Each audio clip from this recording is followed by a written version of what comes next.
संत समाज की जय, भक्त समाज की जय। नमो आदि पारख प्रकाशी कबीरम, नमो संत संतत परम शांत धीरम, नमो बोध दाता सकल दुख खीसम, नमो मुक्त जीवन परम पद यधीशम, नमो मुक्त जीवन परम पद यधीशम।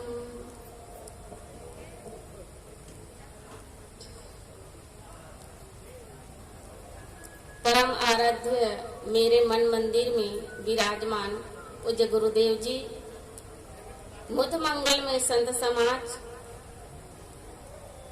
इस राजीव लोचन भगवान के गोद में बैठे हुए सभी ज्ञान की मोती चुगने वाले हंसजन तथा श्रद्धा मूर्ति मेरी माताएं और इस धराधाम में खेलने वाले नन्ही मुन्ही बालकों, आज इस राजीव माघी पुण्य मेला में हम लोग सत्संग, सभी संप्रदायों के सत्संग सुन रहे हैं और इसलिए मेला कहा जाता है।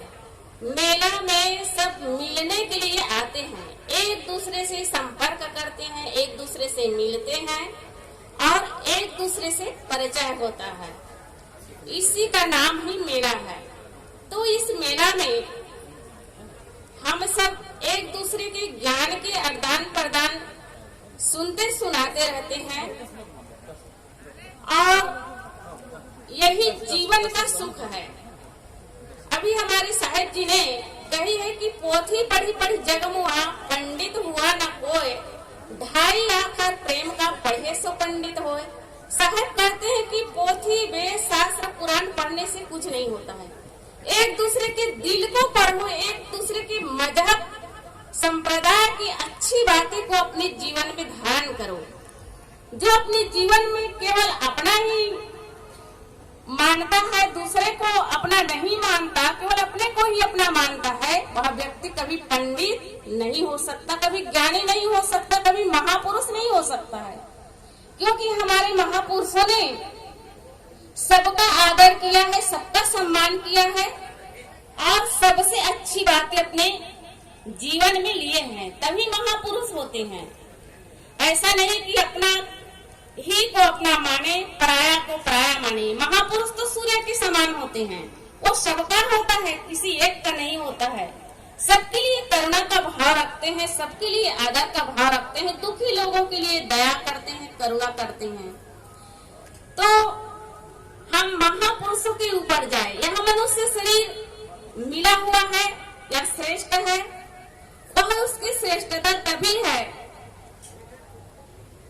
जब उनके जीवन में हर उसकी इंद्रियां सार्थक काम करते हो। हमारे शरीर में 2 आंखें हैं, नाक है, कान है, मुख है, हाथ पैर है, दिल है। इसकी सार्थकता तब है, कहेंगे कि यह जीवन सार्थक तब होगा जब हम अपने दिल से भजन करेंगे।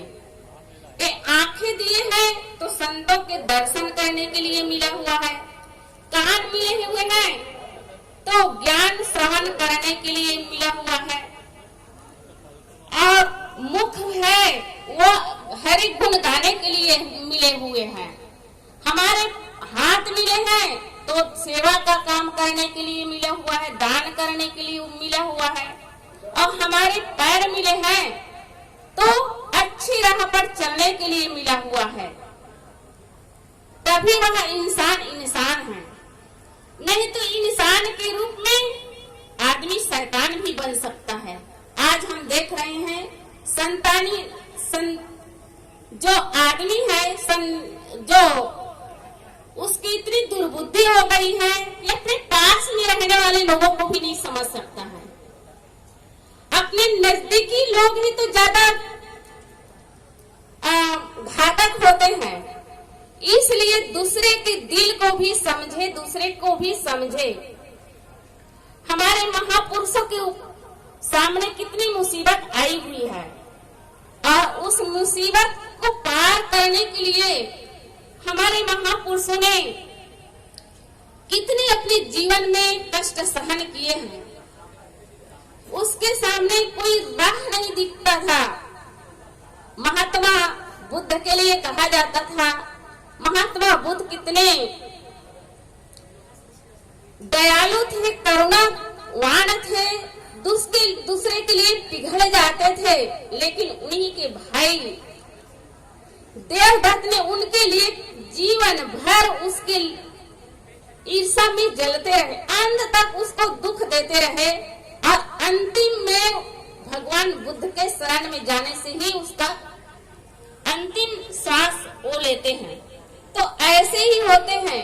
ऐसे हमारे सभी महापुरुषों को सताया गया, निंदा किए गए और उसके ऊपर इतने निंदा करते हैं जिसे हम भगवान कृष्ण कहते हैं।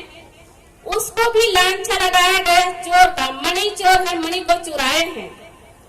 तो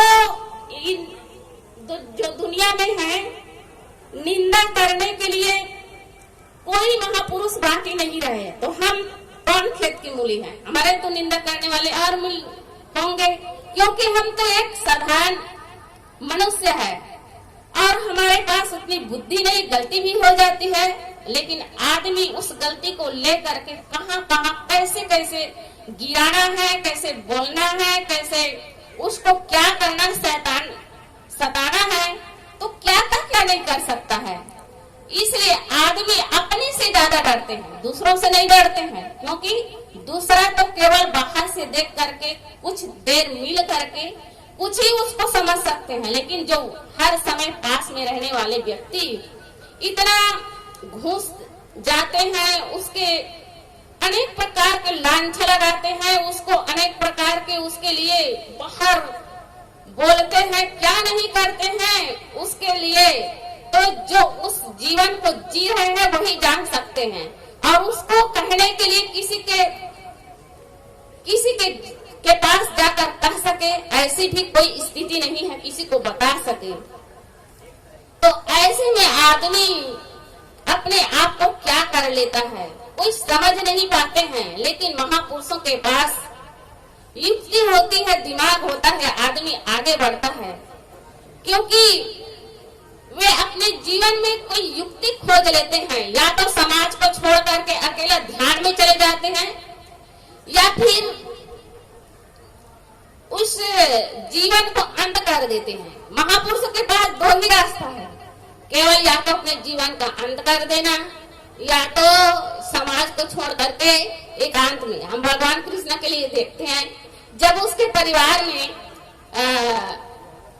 दो भाग हो गए थे, भगवान कृष्ण को सब चाहते थे, लेकिन उसकी बात कोई मानना नहीं चाहते थे।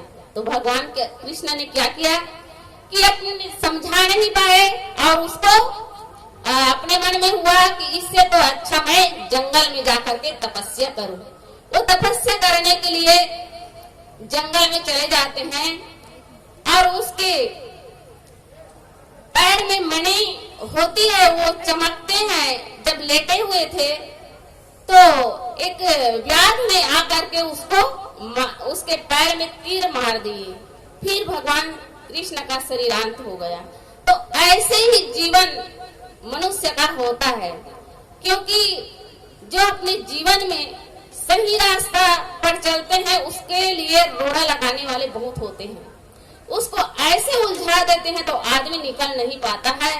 तो हम अपने जीवन में क्या करें? अपने जीवन में हरि का भजन करें। हरि का भजन क्या है? सद्गुरु कबीर साहब ने अपने भजन में कहते हैं, आदत बुरी सुधार लो बस हो गया भजन, मन की तरंग मार लो बस हो गया भजन। इसी मन की तरंग को मारना है। जो मन के तरंग को नहीं मारते तो आदमी भजन नहीं कर सकते। हमारे मन में कितने तरह के तरंग उठते हैं, कभी काम के तरंग उठते हैं, तो कभी क्रोध के तरंग उठते हैं, कभी लोभ के तरंग उठते हैं, तो कभी मोह का तरंग उठते हैं। यही सारे तरंगों को मारता है, वही जीवन में आगे बढ़ सकता है। इस संसार रूपी समुद्र को वही पार कर सकता है। तो हम अपने जीवन में संतों का आदर करें। संतों का जब तक से हम आदर नहीं करेंगे, उसका सम्मान नहीं करेंगे, तो हमारा जीवन व्यर्थ चला जाएगा। कहा जाता है कि एक बार एक गांव में बहुत से संत आए हुए थे, जमात के जमात संत चल रहे थे। तो एक महिला थी, उसको देख करके, संतों को देख करके अपने दरवाजा बंद कर लेते हैं और सोचती है कि संत हमारे घर आ जाएंगे तो कुछ देना पड़ेगा, इसलिए दरवाजा ही बंद कर देती है। जब दरवाजा बंद कर देती है, वो कभी जीवन में किसी को खिलाया नहीं, किसी को पिलाया नहीं, किसी को कुछ दिया नहीं, और कुछ दिन के बाद उसके शरीर छूट जाते हैं। जब शरीर छूट जाने के बाद वो कौन से जन्म में चला, उसका जीव कौन से शरीर धारण किए, कुत्ते का। जब कुत्ते का शरीर धारण किए तो वो कभी अपने जीवन में कुछ तो दिया नहीं था। वो जिसके घर वो जाती थी कुतिया बन करके, तो डंडा से लोग मारते थे, उसको खाने को नहीं देते थे। वह बिना वस्त्र के घूमती रहती, टहलती रहती। तो किसी कवि ने कितना सुंदर कहा है, बड़े घर की सुंदरी साधु देख ल जाए, अगले जन्म में कुतिया बने तो घर घर डंडा खाए। तो हम जीवन में कुछ देना सीखे, अपने हाथ को समेट करके नहीं रखना चाहिए। कुछ दो तभी कुछ मिलता है। यह प्रकृति का नियम है, जो देता नहीं है उसको कुछ भी नहीं मिलता है। जो हम बोते हैं वही हमें काटना पड़ेगा। यह कर्म की खेती है। हम अपने जीवन में ऐसा कर्म ना करें कि हमारे अपने आप को माफ करना भी हमें संभव ना हो। क्योंकि जो झूठे आदमी होते हैं, जो अपने जीवन में गलती करते हैं, तो अपने आप को माफ नहीं कर सकते, क्योंकि उसके अंदर में दोष दुर्गुण भरे रहते हैं, और छोटे से बात करते हैं तो उसको ज्यादा लगता है। इसलिए हम अपने जीवन में कुछ देना भी सीखें, कुछ अपने जीवन में सीख ले। हमारे महापुरुषों ने कितने ही अपने जीवन में सीखे हैं। जो देते हैं वही मिलता है, प्रकृति का नियम है, सब जानते हैं, फिर भी हम देना नहीं चाहते, कुछ करना नहीं चाहते हैं दूसरे के लिए, तो हमें मिलेगा कहाँ। हम आज देखते हैं कि जो देते हैं उसको फल वही मिलता है, चाहे वो कुत्ते जन्म में क्यों ना जाए। आज हम बड़े बड़े घर में देखते हैं तो उसके घर कुत्ते पाले रहते हैं। वह कुत्ता दूध जलेबी का नाश्ता करता है, कार में बैठे बैठे घूमता है, और जिस साबुन से आदमी नहीं नहाते उस अच्छे साबुन से नहलाते हैं, गद्दे पर सोते हैं, और अपने जीवन में सुख तो लेते हैं, लेकिन उसको शांति नहीं मिलती, क्योंकि जो दिए हैं वही मिलेगा। वे अपने जीवन में शांति का काम नहीं किया है, तो शांति कैसे पाएगा। कुत्ता का जीवन पाया है, खाने को मिल रहा है, पीने को मिल रहा है, सुविधा तो मिली है, लेकिन शांति नहीं मिल पाती है। इसीलिए दो पक्ष है। या हम अपने जीवन में अच्छा दूसरों से व्यवहार करें, जिससे हम दूसरे को सुविधा देंगे तो हमें सुविधा मिलेगा, और दूसरा एक पक्ष है शांति। जो व्यक्ति अपने जीवन में शांति का काम नहीं किया है, कभी भजन नहीं किया है, कभी आराधना नहीं किया है, कभी अपने जीवन में एकांत बैठ करके सोचा नहीं है, उसको जीवन में कभी शांति नहीं मिल सकती। इसलिए हमारे महापुरुषों ने, भगवान महावीर ने तपस्या किए हैं, महात्मा बुद्ध ने तपस्या किए हैं, महात्मा ईसा ने तपस्या किए हैं, और सदगुरु कबीर साहब ने तपस्या की है। उन्होंने समाज के लिए क्या नहीं किया है, सब कुछ खो दिया है, लेकिन समाज के आदमी कभी भी उसको स्वीकार नहीं किए। आदमी तब स्वीकार करते हैं जब उसका शरीरांत हो जाता है, आदमी मरने के बाद उसकी इज्जत करते हैं। इसलिए हम अपने जीवन में जीते जी इज्जत करना चाहिए। जब जीते जी इज्जत नहीं करेंगे तो उसको कोई अपने जीवन में सुख प्राप्त नहीं होगा। इसलिए हम अपने महापुरुषों को देखें, कितने मेहनती थे, अपने जीवन में मेहनत कितना किए हैं, जिसको हम भगवान कृष्ण कहते हैं। वे अपने जीवन में गाय चराए हैं, जिसको हम भगवान ईसा कहते हैं, वो बढ़ाई का काम किए हैं। जिसको हम महात्मा गांधी कहते हैं, वो सूत काटने का काम किए हैं। जिसको सदगुरु कबीर साहब कहते हैं, वो कपड़े बुनने का काम किए हैं। हमारे महापुरुषों ने कभी पुरुषार्थ से पीछे नहीं हटे, वे अपने जीवन में पुरुषार्थ करते रहे। और जो पुरुषार्थ नहीं करता है, जीवन में आलसी हो जाता है, वो अपने जीवन में न समाज के लिए कुछ कर पाता है और नहीं अपने परिवार के लिए कुछ कर पाता है। कहा जाता है कि एक गांव में दो आलसी व्यक्ति था। उसका जीवन का उद्देश्य यही था कि केवल खाना पीना और घूमना, बस उसके जीवन का लक्ष्य यही था। ऐसे करते करते 20 साल का 25 साल का हो गया, वो अपने जीवन में कुछ करना ही नहीं चाहता था। उनके घर के लोग परेशान हो गए थे, तंगा कर कहने लगे कि बेटा या तो काम कर, अपने जीवन में कम से कम अपने लिए तो कर, समाज के लिए नहीं, परिवार के लिए नहीं कर सकते हो तो तुम्हारे खाने के लिए तो कुछ काम करो, मेहनत करो। या नहीं कर सकते हो तो इस घर को छोड़ करके तुम चले जाओ। वह लड़का काम करना स्वीकार नहीं किया, वो घर को छोड़ करके चला जाता है। गर्मी के दिन था और वह लड़का जाते जाते, दो लड़के थे, दोनों महा आलसी, दोनों चले जाते हैं, बहुत दूर निकल जाते हैं। वे थक गए थे, फिर एक वृक्ष, आम के वृक्ष के नीचे वो दोनों विश्राम करने लगे। वह वृक्ष पके हुए फल से लदे हुए थे। फिर उसके विश्राम करते थे तो एक फल हवा से टकरा करके पका हुआ फल उसके पेट में गिर गया। जब पेट में गिर गया तब भी वह आदमी आलसी था, वो उठा करके खा नहीं पा रहा था। इतने में एक घोड़ा पर सवार होकर के एक भाई आ रहा था। उसको इशारा किया, भैया थोड़ा आओ तो इधर। वह घोड़सवार अपने घोड़े से उतर करके आता है, पूछता है कि भाई क्या बात है। तब वह आलसी व्यक्ति कहने लगा कि ऐसे करो, मेरे पेट में 1 घंटे से आम गिर करके पड़ा हुआ है, मुझे उस आम के रस निकाल करके मेरे मुख में डाल दो।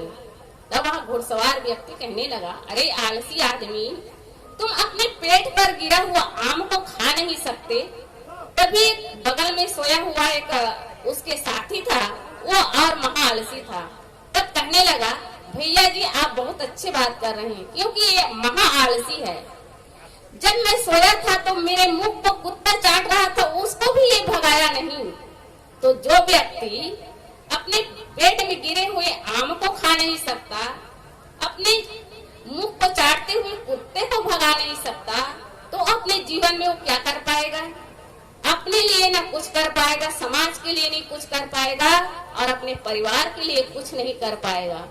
इसलिए हम अपने जीवन में अपने महापुरुषों के तरफ ध्यान दें। उन्होंने अपने जीवन में क्या किया, अपने जीवन में कितना पुरुषार्थ किया और पुरुषार्थ करके समाज की सेवा किए, परिवार में सेवा किए, उसका सम्मान हुआ और दुनिया के लिए सब कुछ लुटा दिए। तो ऐसे महापुरुषों पर ध्यान दें, उसी रास्ते से हम आगे बढ़े, वही हमारा भविष्य है। जिस रास्ते पर भगवान हमारे महापुरुषों ने चले हैं उसी रास्ता पर हम चले। हम भगवान महापुरुषों का हम उसका भविष्य है, वो हमारा भविष्य है और हम उसके पिछले जीवन का है, क्योंकि हर महापुरुष नीचे से ऊपर उड़ता है, तो हम नीचे हैं। तो जिस महापुरुषों ने आगे बढ़े हैं उसी रास्ते से आगे बढ़ेंगे, तभी हम उसके अनुयायी कहा सकते हैं। क्योंकि भक्ति वही होती है जिस महापुरुषों ने जिस रास्ते पर चले हैं उसी रास्ता पर हम भी चले और अपने जीवन में आगे बढ़े, तभी महापुरुषों के अनुयायी कहला सकते हैं। तो हम सभी महापुरुषों के चरणों में वंदना करते हुए, त्रैवार साहेब बंदगी करते हुए मैं अपने वाणी को यहीं पर विराम देती हूँ।